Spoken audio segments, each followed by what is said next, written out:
is something that just never goes away, and it's like no matter how long I sleep or how long I stay in bed or how long I sit on the couch, it just never goes away. And it is probably the most frustrating thing I deal with because I feel like I should be out and about more and able to do more, and I can't. Fatigue in multiple sclerosis is multifactorial. You can't say that there's one specific type of fatigue. Primary fatigue means it's due to the disease itself. Secondary fatigue means it's some type of adaptation to the fatigue. The classic example of that is as a result of the fatigue, the person becomes more sedentary. They don't move around as much, and that leads to more tiredness, more fatigue, more difficulty with getting through activities of daily living, more difficulty with walking. Of the primary fatigue, it can be separated into two general types. One we like to call lassitude. It's simply an overwhelming feeling of exhaustion.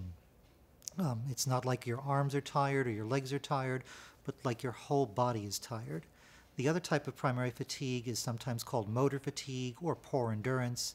The classic example of that is someone who goes for a walk, someone with MS who goes for a walk. The first block is fine. The second block, they start to fade and run out of gas. By the third block, they can hardly walk. Persons with MS can have both of them. They could have either one. They could have either one in differing degrees, and it can all be worsened by their secondary fatigue as well. Fatigue is one of the major symptoms that I struggle with MS because fatigue, for me, just is overwhelming. I mean, it's very different from just being tired. From the moment I wake up until I go to sleep, I get fatigued very easily, and it really takes a toll on my life. And but managing fatigue is really important because it really does pretty much can turn your life upside down if you let it. But you have to know how to, manage fatigue and know how to make fatigue work in your life. You need a certain amount of energy to get through your day at work, even if you're sitting at a desk job. The amount of energy you need to focus on your work, to move from room to room, to correspond with people in your workplace, all of these have a specific energy cost, and all of these are going to greatly affect somebody with fatigue.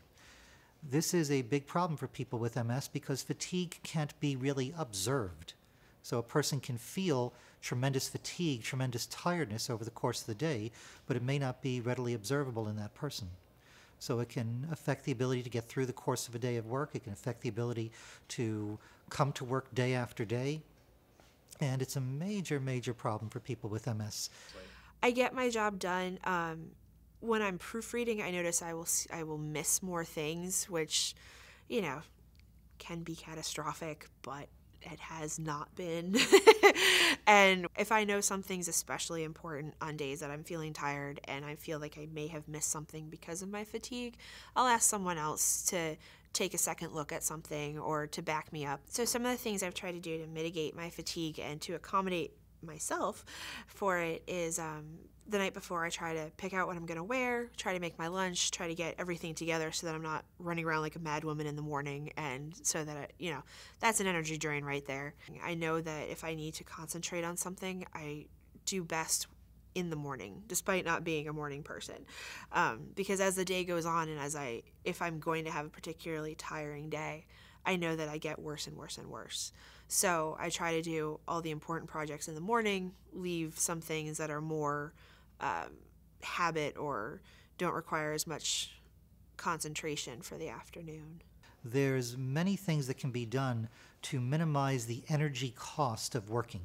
If you consider that you have a certain amount of energy that you can use over the course of a day, if you're somebody with multiple sclerosis, you have to figure out how to hold on to that energy more, not waste it. So, for example, making sure that the chair that you're sitting on is of an optimal height so it doesn't put a lot of stress on your back or on your neck, making sure the computer screen is at an optimal height, making sure that you keep the room cool because heat has been known to worsen fatigue in persons with MS, making sure that you're wearing clothing that does not trap heat inside your body. If you're a woman, I hate to say this, but high heels are probably not a great idea because those increase the energy cost of walking. Making sure that you keep yourself well hydrated. Making sure that the tasks that you do over the course of the day, you try to bundle. So rather than getting up and getting down several times over the course of the day to get up and perform an errand, you try to do it all at once, so you minimize the amount of work that you do at one specific time. So taking breaks over the course of the day is an excellent way of making sure you have a certain amount of energy. Just closing your eyes for 5 or 10 or 15 minutes. Many of my clients report that meditating or simply sitting in a quiet room, turning off their mind so it saves that mental energy. It could be something as simple as stretching your ankles, stretching your back, doing some breathing exercises, and then getting back to work.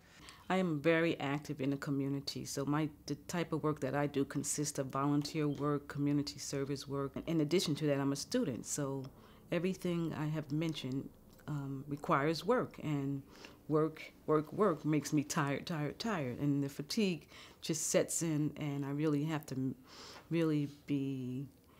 use strategies to manage my fatigue. And some of the strategies that I have used, or some of them are, medically I have to take medication, but I use holistic approaches and other approaches that have helped me, acupuncture and aquatherapy, and just relax and taking time out to listen to your body is really important. That's the key to managing fatigue, because if you don't listen to your body, then you just shut down, because MS would just shut you down and tell you can't do anything. And that really is a major symptom, that you have to know your body and listen to your body and know how to pace yourself.